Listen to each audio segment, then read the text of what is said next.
Bonsoir à toutes et à tous, heureux de vous retrouver pour la tranche info en direct sur votre antenne Canal 10 Télévision avec au programme de cette soirée Info 10, le journal local et régional qui sera suivi du Focus.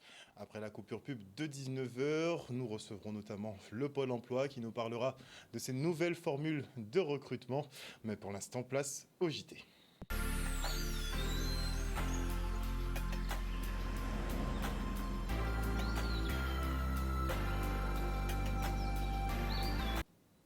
Nous sommes le lundi 11 décembre 2023, jour où le projet de loi du gouvernement pour contrôler et améliorer l'immigration a été rejeté. Une lourde défaite pour le patron de l'Intérieur, Gérald Darmanin, qui, suite au vote, a présenté sa démission. C'est sans compter l'intervention d'Emmanuel Macron, qui a refusé. Il est donc maintenu à la tête du ministère de l'Intérieur. Nous ne sommes pas tous égaux devant la honte. Et suite au tollé provoqué par l'éviction de Barbara Olivier Zandronis à la présentation du journal de RCI, la direction de la radio répond. Pour Hervé de Haro, sa mise en retrait n'est pas en lien avec la qualité de ses questions posées à Jordan Bardella. Il reproche à la journaliste le ton employé lors de l'échange, visiblement inapproprié et en désaccord avec la ligne éditoriale. Un simple loupé qui n'avait pas à atterrir sur la place publique. On l'écoute au micro de Maxime Morel. C'est très simple, c'est une affaire interne à la rédaction de RCI. Nous avons une jeune journaliste, Barbara Olivier Zandronis, qui est en CDD depuis septembre et qui donc présente le journal de 13h le vendredi, le samedi et le dimanche. On l'a mise pour la tester. Voilà, donc c'est une jeune journaliste. Jusqu'à présent, il n'y a pas eu de problème. Et puis vendredi, lors de l'interview avec Jordan Bardella, nous avons considéré que ça n'était pas techniquement ce que nous attendions. Et donc la rédaction, donc le rédacteur en chef, les adjoints, le chef d'édition, la direction générale, nous avons décidé momentanément de la suspendre de la présentation pour faire le point avec elle. Il n'y a pas de sanction. Elle continue à être en reportage, elle fait des papiers. Maintenant, l'exercice de présenter une édition phare, quand on est jeune journaliste, oui, on peut se louper, c'est pas dramatique. C'est une affaire interne qui n'a rien à voir avec Jordan Bardella. Ça aurait été Jean-Luc Mélenchon, c'était exactement la même chose. C'était pas le sujet c'est juste technique interne. C'est sorti par des voies détournées. D'ailleurs, il n'y a pas eu la moindre communiqué de la part des journalistes de RCI. C'est un sujet vraiment interne. Voilà, techniquement, elle a pas réussi son exercice. Ça arrive, pas grave. Donc aujourd'hui, elle a besoin de rediscuter, on a besoin de retravailler avec elle pour qu'elle soit de nouveau prête à présenter les éditions. C'est pas le cas aujourd'hui, c'est tout. Depuis, c'est devenu une affaire politique, une affaire médiatique, le Rassemblement national, mais je vois pas le rapport. Honnêtement, je vois pas le rapport. Je comprends pas parce qu'ils ont réagi avant même de me parler. Ils ont sorti du contexte l'affaire pensant que c'était une sanction. Alors d'abord, il n'y a pas de sanction, que c'était une sanction parce qu'elle avait interviewé Jordan Bardella de façon un peu musclée. Non, c'est pas le problème. Nous avons une ligne de conduite à RCI qui est toujours la même. Nous traitons tout le monde de la même façon, avec pugnacité, mais avec déférence, avec des règles qui sont les nôtres. Voilà, c'est tout. Maintenant, ce n'est pas le problème de savoir si les questions étaient justes ou pas justes. Ça n'a jamais été le sujet. C'est la tonalité qui ne nous a pas convenu parce que c'est pas comme ça que nous menons les interviews. Chez nous, on mène les interviews de façon normale. Ça peut être musclé, on peut tout à fait, et c'est là notre boulot, poser des questions dérangeantes. Ça, c'est pas le sujet. Maintenant, l'exercice n'a pas été fait tel que nous l'entendions.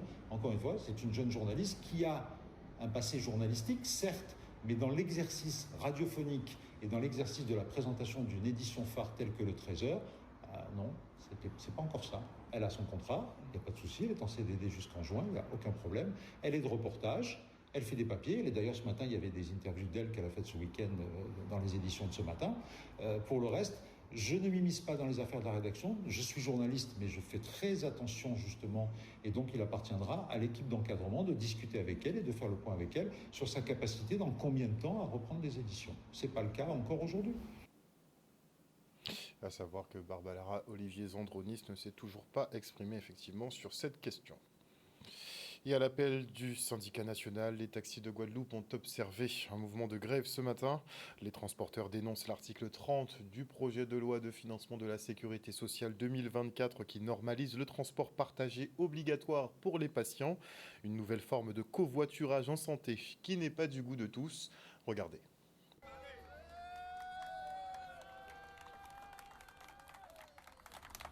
Alors aujourd'hui, nous sommes au Vélodrome. Nous sommes réunis parce que nous manifestons notre mécontentement contre l'article 30 qui oblige aujourd'hui les taxis conventionnés à effectuer du transport partagé.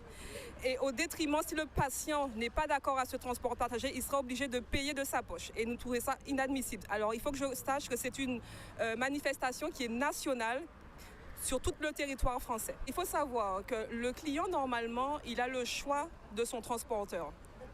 Aujourd'hui, on oblige le patient, premièrement, à partager son véhicule, mais ce qui entraîne bien sûr des attentes et aussi peut-être un manque de confidentialité par rapport à son transport. Déjà, sanitairement, le client, on ne sait pas avec qui il sera mis. Vous pouvez avoir quelqu'un qui partage son trajet avec une personne qui sort de dialyse, avec une personne qui sort de psychiatrie.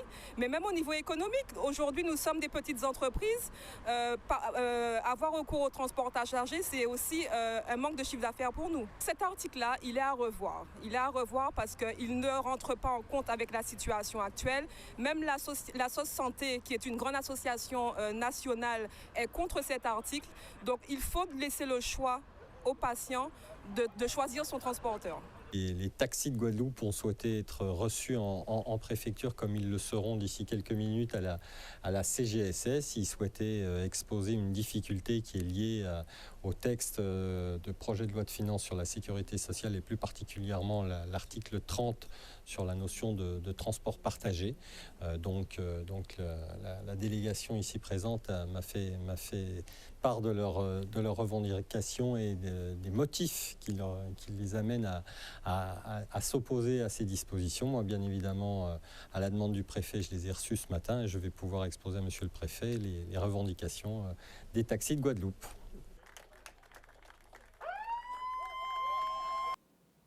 Forces de l'ordre, travailleurs sociaux et magistrats se penchent sur les effets des psychotropes sur le jugement. La législation évolue et l'abolition du discernement ne permet plus aux personnes atteintes de troubles psychiatriques d'éviter leur jugement parce qu'elles étaient ivres ou sous stupéfiants. S'il est avéré que certaines substances altèrent le psychisme, reste aux autorités à déterminer dans quelles circonstances s'effectue la prise de drogue ou d'alcool avant le passage à l'acte. On écoute Éric Morel, procureur général de la Cour d'appel de Basse-Terre. Ce colloque est au cœur de l'actualité puisque très récemment en Guadeloupe, une affaire est survenue qui va poser la question de l'usage de substances psychotropes, autrement dit l'alcool et les drogues, avec la coexistence de troubles psychiatriques avant le passage à l'acte criminel. Donc pourquoi ce colloque ? Ce colloque a réuni à la fois des magistrats, des avocats, des psychiatres, des infirmiers, des travailleurs sociaux, des gendarmes et des policiers pour réfléchir ensemble, en étant éclairés par des grands spécialistes, sur comment, lorsqu'un individu a consommé ou de l'alcool ou des produits stupéfiants, sa capacité de discernement, c'est-à-dire de comprendre ce qu'il est en train de faire, de vouloir ce qu'il est en train de faire, il y a deux choses. Est-ce que je comprends ce que je suis en train de faire et est-ce que je veux faire ce que je suis en train de faire. Ce type de colloque organisé par la Cour d'appel de Basse-Terre a cet intérêt d'abord de former, de nous former, d'apprendre des choses, mais aussi nous interroger, nous poser des questions sur les méthodes et sur les fondements même de nos actions. Les écoles ne nous apprennent pas tout, il faut se réactualiser et des colloques comme cela permettent de réfléchir et de réactualiser ses connaissances. La loi a changé et lorsque quelqu'un a volontairement consommé de la drogue avant de commettre son crime, eh bien, le fait justificatif qui permettait de ne pas le juger parce qu'il y avait une abolition du discernement peut être écarté par les juges. Donc c'est un vrai enjeu de société. Et en Guadeloupe, on le sait, il y a beaucoup de consommation d'alcool, il y a beaucoup de consommation de drogue, il y a beaucoup de criminalité. Donc c'est quelque chose qui, pour le territoire de la Guadeloupe, est particulièrement important. Sur l'ensemble du territoire national, les psychotropes sont aujourd'hui un véritable sujet. Ils le sont dans la commission d'infraction, ça on le sait bien. Déjà parce qu'en soi, c'est interdit par la loi et par conséquent, c'est constitutif d'une infraction. C'est souvent aussi à l'origine de la commission d'infraction, mais c'est aussi très souvent sur le fond même du comportement de l'individu que l'on interpelle pour d'autres faits. Je souhaite que la Cour d'appel de Basse-Terre, les juridictions de Guadeloupe, soient des lieux de réflexion, des lieux d'échange, des lieux aussi de rayonnement intellectuel sur le plan juridique et d'échange scientifique, aussi bien avec d'autres pays proches. J'envisage d'ores et déjà d'essayer de faire des rencontres avec les autorités de la Dominique, de la République dominicaine, de Trinidad et Tobago. Nous avons plein de choses à faire ensemble et donc oui, nous allons avoir d'autres colloques. Un reportage signé Solène Fèvre. Et on parle d'insertion maintenant, puisque régulièrement, les chômeurs de Guadeloupe sont invités à participer au job dating, nouvelle formule du Pôle emploi. Entre création de restaurants éphémères ou organisation de jeux d'énigmes, Pôle emploi réinvente le recrutement. Aujourd'hui, la ville de Basse-Terre accueillait l'opération Stade vers l'emploi, où candidats et recruteurs sont mélangés de manière anonyme au sein de plusieurs équipes. Une manière pour les RH de se faire une idée sur vos aptitudes physiques, mais plus encore, déterminer votre profil, le reportage. L'emploi, le développement économique, le développement des activités, nous savons que demain, nous devons nous investir. Et d'ailleurs, il a de nombreux projets. Donc, c'est tout à fait naturellement qu'il a répondu favorablement en donnant suite à la demande de Pôle emploi, qui est aussi un partenaire de la région Guadeloupe, parce que nous devons pouvoir mettre en lien à la fois les entreprises. Il y a de l'activité qui se développe dans le Grand Sud Caraïbe et nous devons faire en sorte que nos jeunes demandeurs d'emploi puissent effectivement répondre à ces offres.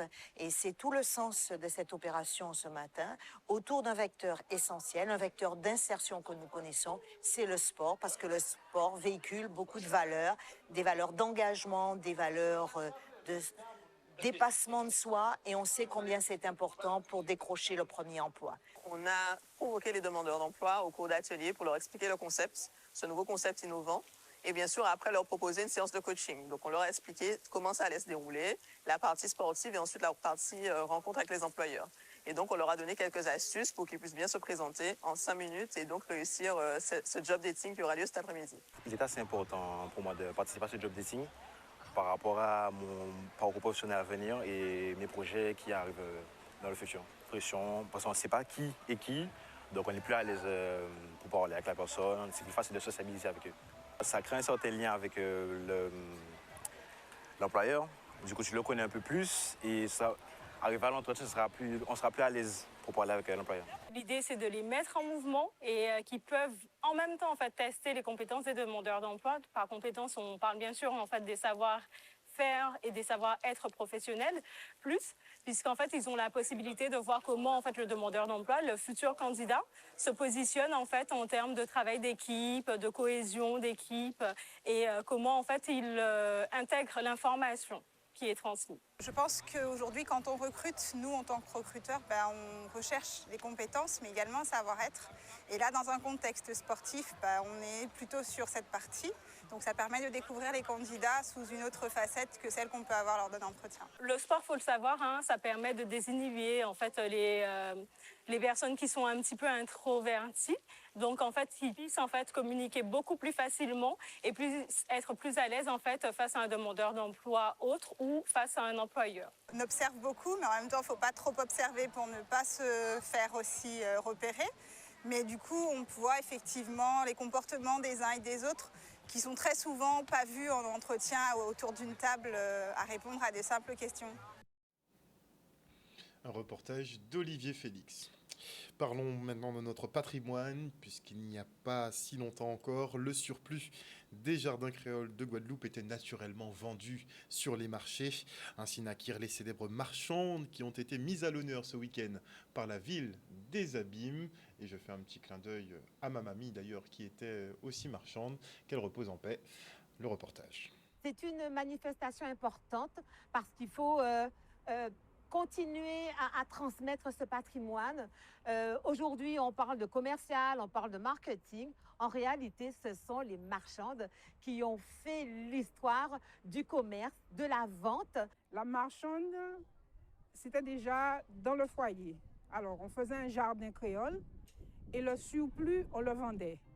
Donc, c'était le mari était au champ et la femme allait au marché vendre tout ce qui était surplus. Vous avez vu qu'elles sont belles, elles se parent de leurs plus beaux bijoux et puis elles ont recréé des paniers avec des fruits locaux qui sont maintenant en voie de disparition. J'aime bien le panier garni et le costume, la tête attachée et se bouger. J'aime bien ça. Nous avons choisi, nous les marchands des habits, d'animer un petit marché avec une école. Donc si vous avez vu, les enfants, ils sont ravis. Il y en a qui ne connaissent pas un carambole. Il y en a qui ne connaissent pas. Donc ça va, je pense que ça va les renforcer leur mémoire et inviter maman, papa à faire du jus, à cultiver. Parce que dans nos jours, maintenant, il faut cultiver. Nous avons un petit jardin pédagogique à l'école qui rentre avec le thème. Donc nous travaillons là-dessus, donc ils n'étaient pas démunis. Donc ils avaient déjà des acquis, sauf qu'ils apprennent beaucoup. Ils sont très contents. Ils vont raconter à leurs parents. Peut-être que leurs parents n'ont même pas connu ces marchands. Donc c'est intergénérationnel et c'est tout bénéfique pour ces enfants-là. Nous pensons aussi aller voir à côté comment les marchands fonctionnent. Tout près de nous, on peut aller voir comment le marchand à la Dominique fonctionne. Parce que la Dominique envoie énormément de produits ici. C'est que ils en ont suffisamment. Donc c'est aller comprendre pourquoi eux, ils sont, alors que nous avons le même climat, aller comprendre pourquoi eux, ils peuvent produire plus que nous et en avoir pour envoyer en Guadeloupe. Excellent. Et maintenant, je reçois Valérie Dacalor, directrice enfance, famille, jeunesse et cohésion sociale à la ville de Bémao. Bonsoir Madame Dacalor. Bonsoir tout le monde. La ville de Bémao qui est en pleine festivité puisque effectivement nous avons l'opération de fin d'année. Dites-nous tout. Mais écoutez, chaque fin d'année, en mois de décembre, la ville de Bémao a introduit depuis plus de 20 ans, on va dire, nous sommes à la 19e édition, voilà, de Jarry en fête. Donc, je suis là aujourd'hui vraiment pour inviter tous les Guadeloupéens à y participer. Donc, nous avons fait l'ouverture de la manifestation vendredi dernier, parce que nous savons que Jarry en fête, c'est vraiment une fête avec l'ensemble des forces économiques aussi agricoles. Donc, nous y avons invité pour le lancement de l'opération donc vendredi dernier. Donc je remercie vraiment l'ensemble des participants. Et donc tous les week-ends qui arrivent, nous avons des manifestations pour pouvoir justement encourager aussi bien les forces économiques et agricoles, mais aussi permettre à tous les Guadeloupéens déjà de pouvoir rentrer dans le monde des fêtes de Noël et de fêtes de fin d'année. Donc, vendredi 15 décembre, nous avons le lait rose à Camansoso. Donc, c'est un lait rose qui se situe sur le terrain familial de Solange, qu'on appelle Mansoso, voilà, figure emblématique de tout ce qui tourne autour du Gros Cas. Donc, nous attendons 2 groupes qui vont exceller sur ce terrain. Donc, nous invitons la population, les maîtres 4, voilà. En tout cas, les fervents qui sont autour du Gros Cas à y participer. Voilà. Ensuite, donc, ce sera le 15 pour le décembre, donc à partir de 22h. Ensuite, nous avons le 23, donc ce jour est le 17, alors que je passe pas un week-end. Donc le 17, en partenariat avec Cap Excellence, nous avons le grand marché, on va dire le grand marché traditionnel, joue à tradition. Très attendu. Voilà, très attendu pour tous les agriculteurs, les artisans de la Guadeloupe. Donc c'est vraiment la vitrine, on va dire, de l'artisanat et de l'agriculture sur le territoire. Donc, de 9h jusqu'à 21h. Donc, au parc d'activités de Jarry. Et la clôture, bien sûr, avec le concert de Kassika, toujours sur le parc d'activités de Jarry, à partir de 19h. Avec la première partie, Noël Boukoussou, donc de Jean-Marc Ferdinand. Voilà. Donc, c'était un programme, en tout cas, très alléchant, qui pourra vraiment plaire à tout le monde. Donc, nous attendons vraiment l'ensemble des Guadeloupéens, principalement aussi ceux de Bémao, à pouvoir y participer avec nous. Merci beaucoup Valérie Dacalor, je le rappelle, directrice enfance, famille, jeunesse et cohésion sociale à la ville de Bemao, de nous avoir présenté donc ce programme de Jarry en fête. Ça a débuté vendredi dernier. On rappelle que le 15, il y aura le Léoise à Montsoso à partir de 22h. On sait que c'est du côté de Convenance. Voilà, de Jabrin. De Jabrin, effectivement. Bon, pour moi, c'est les voisins. Donc le rendez-vous est donné à partir de 22h. Et le 17, vous avez donc le Joie Tradition. C'est vraiment la vitrine de la production locale ici en Guadeloupe, de 9h à 21h. Ce sera au parc d'activités de Jarry. Et le soir, forcément, eh bien, le concert de Kassika. Le 23, le concert de Kassika qui est très attendu effectivement en cette fin d'année. Merci encore. Merci à vous. Et retour maintenant sur l'illumination du sapin de la ville de Lamentin. C'est un moment symbolique. Un moment symbolique parce qu'on a voulu de manière solennelle allumer le déclenchement du mois de Noël à Lamentin en allumant le sapin avec les enfants. Pourquoi? Parce qu'on a voulu un Noël qui réenchante Noël. On veut que Noël soit l'affaire des enfants, l'affaire des parents, l'affaire des artistes, l'affaire aussi des groupes de la population, l'affaire aussi du monde économique, mais on veut réenchanter Noël. On a besoin de ça aujourd'hui pour croire encore dans l'avenir et pour pouvoir construire ensemble en amour. À l'occasion de cette 8e édition du Noël Mentin-Belle qui d'habitude se passait donc sur un week-end, sur une journée. Et là, nous avons voulu vraiment tout le mois de décembre donc, proposer donc, des animations pour toute la famille.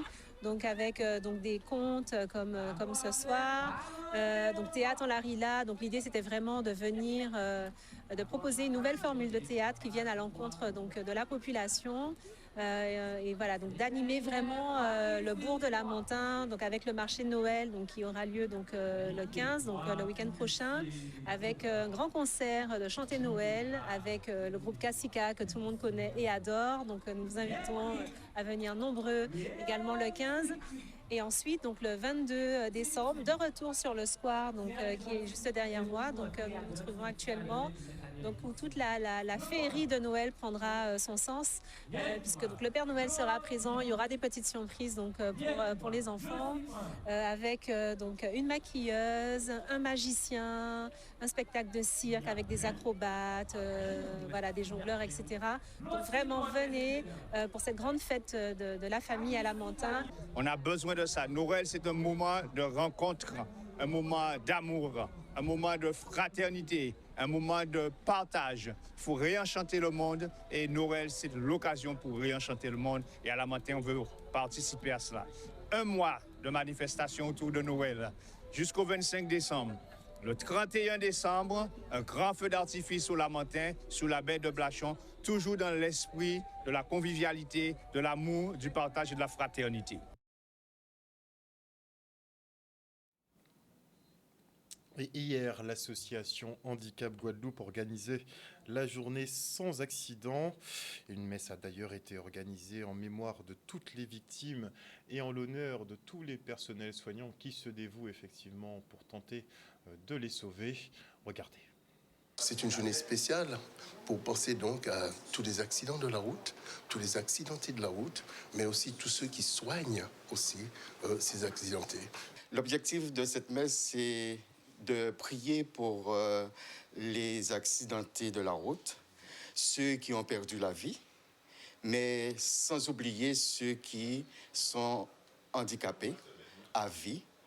Et là aussi, que ce soit les morts ou les accidentés de la vie, ce sont de grandes souffrances pour toutes nos familles.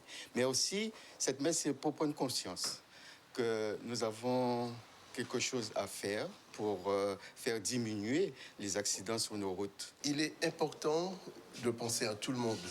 Il est important de penser non pas seulement aux accidentés, mais surtout à leurs familles, à ceux qui les entourent, et de pouvoir leur donner un regain d'espoir afin que tout le monde puisse être bien. Le message que nous voudrions faire passer à l'ensemble de la population, c'est de dire à cette population qui se retrouvent au volant d'un véhicule, que ce ne sont pas les véhicules qui nous conduisent, que c'est nous qui conduisons les véhicules et que nos comportements, nos attitudes, quand elles sont bienveillantes, quand elles sont positives, avec des comportements positifs, on évite beaucoup de drames.